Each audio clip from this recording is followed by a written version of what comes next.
कासगंज चंदन हत्याकांड से जुड़ी हुई खबर हम आपको बताने जा रहे हैं। आज होगा सजा का ऐलान। तो एक बड़ी खबर हम आपको बता रहे हैं, फैसला आज होने वाला है। चंदन हत्याकांड पर आज फैसला आने वाला है और एक लंबे अंतराल के बाद, एक बहुत बड़े टाइम इंटरवल के बाद आज इसका ऐलान होना है। तो कासगंज चंदन हत्याकांड में आज सजा का ऐलान हो जाएगा। ये बड़ी खबर हम आपको बता रहे हैं और एक इंतजार जो है, इंतजार की घड़ी खत्म होती है। 28 आरोपी दोषी करार दिए गए और 6 साल के लंबे अंतराल के बाद एनआईए कोर्ट ने इस पर संज्ञान लिया। फैसले की बारी आई और हत्या के आरोपियों की सजा का ऐलान आज हो जाना है। 28 आरोपियों को दोषी करार दिया है। 2018 में चंदन गुप्ता की हत्या की गई थी और कासगंज के जो दंगाई हैं उन्हें ढूंढ ढूंढ कर निकाला गया, उनके ऊपर आरोप तय किए गए। अब सजा की बारी है। और राघवेंद्र लखनऊ से इस वक्त हमारे साथ जुड़े हैं। राघवेंद्र, क्या जानकारी मिल पा रही है? कब तक ऐलान हो सकता है सजा का? क्या रहने वाला है आज कोर्ट में? बिल्कुल, देखिए, जब ये 2018 में ये घटना घटी थी तिरंगा यात्रा के दौरान, जब उनको मारा गया था और गोली लगने से चंदन गुप्ता की मौत हुई थी। लगभग 100 लोगों को हिरासत में लिया गया था।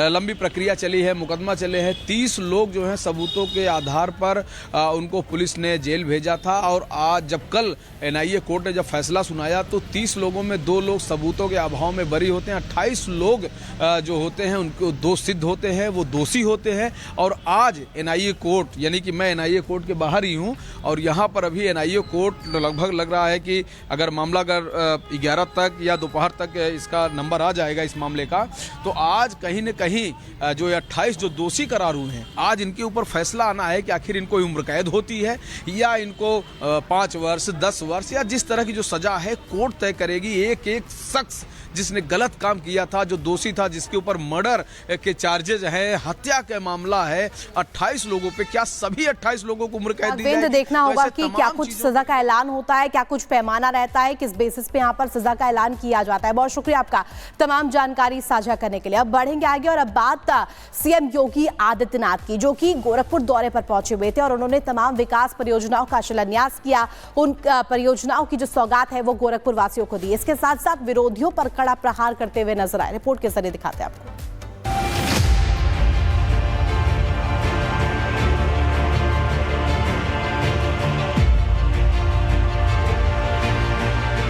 उत्तर प्रदेश के मुख्यमंत्री योगी आदित्यनाथ ने गोरखपुर को करीब 1533 करोड़ रुपए का न्यू ईयर गिफ्ट दिया है। मुख्यमंत्री योगी आदित्यनाथ ने आज अपने गोरखपुर दौरे के दौरान क्षेत्र को 1478 करोड़ रुपए के विकास कार्यों का शिलान्यास और 53 करोड़ 73 लाख रुपए के विकास कार्यों का लोकार्पण किया है। लोकार्पण शिलान्यास का ये कार्यक्रम जनता इंटर कॉलेज चरगावा में आयोजित किया गया। नए साल पर सौगातों की बारिश करने के साथ ही मुख्यमंत्री योगी आदित्यनाथ विरोधियों पर जमकर बरसे।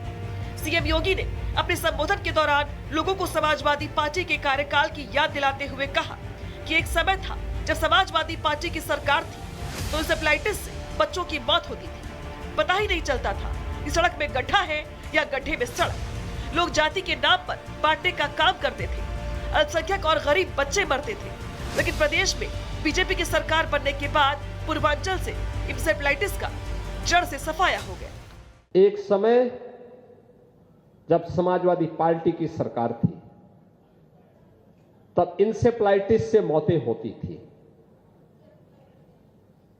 तब गोरखपुर में बिजली नहीं मिलती थी, स्वास्थ्य की सुविधा नहीं मिलती थी, सड़कें पता ही नहीं लगता था कि गड्ढा है या सड़क है, गड्ढे में सड़क है या सड़क में गड्ढा है, ये पता ही नहीं लगता था। जो लोग जाति के नाम पर बांटने का पाप करते हैं, इन लोगों ने उन बच्चों के बारे में कभी सोचा नहीं, जबकि 90% बच्चे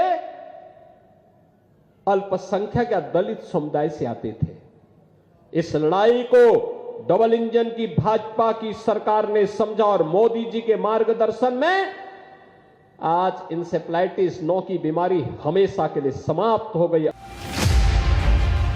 सीएम योगी ने प्रयागराज महाकुंभ की बधाई देते हुए कहा कि 144 साल के बाद महाकुंभ आयोजित होने जा रहा है, जिसमें दुनिया भर के लोग शामिल होंगे।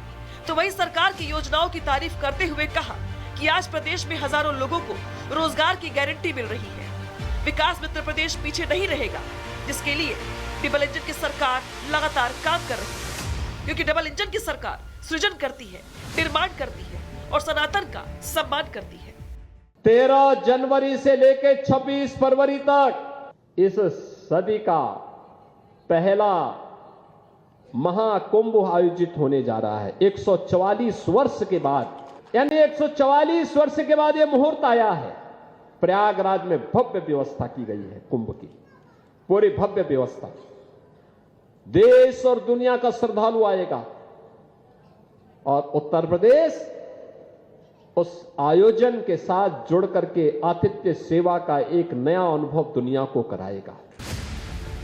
उत्तर प्रदेश के मुख्यमंत्री योगी आदित्यनाथ जहां एक तरफ प्रदेश की कानून व्यवस्था को लेकर अपने सख्त तेवर के लिए जाने जाते हैं, तो वहीं विकास के मामले में योगी मॉडल का उदाहरण हर जगह पेश भी किया जाता है। लेकिन खास बात यह है कि यूपी के मुख्यमंत्री के तौर पर कार्य करने के दौरान ही 500 साल के बाद प्रभु श्री राम टेंट से निकलकर अपने भव्य मंदिर में विराजमान हुए, तो वहीं दूसरी ओर 144 साल के बाद महाकुंभ आयोजित करने का दौरोमदार भी सीएम योगी के मजबूत कंधों पर है।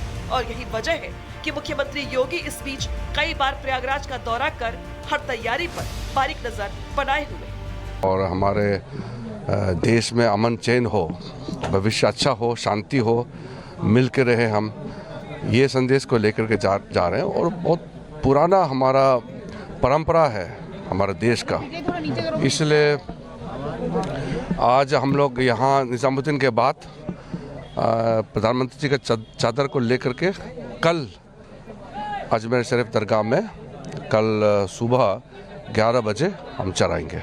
और सर, जिस तरह से दरगाहों को लेकर के और मंदिरों मस्जिदों नहीं, इसका बात यहाँ दरगाह में हम खड़े हैं तो ये वाला सवाल मत कीजिए। सर, सौरभ भारद्वाज कह रहे हैं कि क्या चुनाव के टाइम अब दरगाह और मस्जिद याद आ रहे हैं? नहीं, ऐसा नहीं, हम इस पे नहीं पड़ते हैं। हम दुआ मांग रहे हैं और देश का भविष्य के लिए हम काम कर रहे हैं। चलो, थैंक यू सर।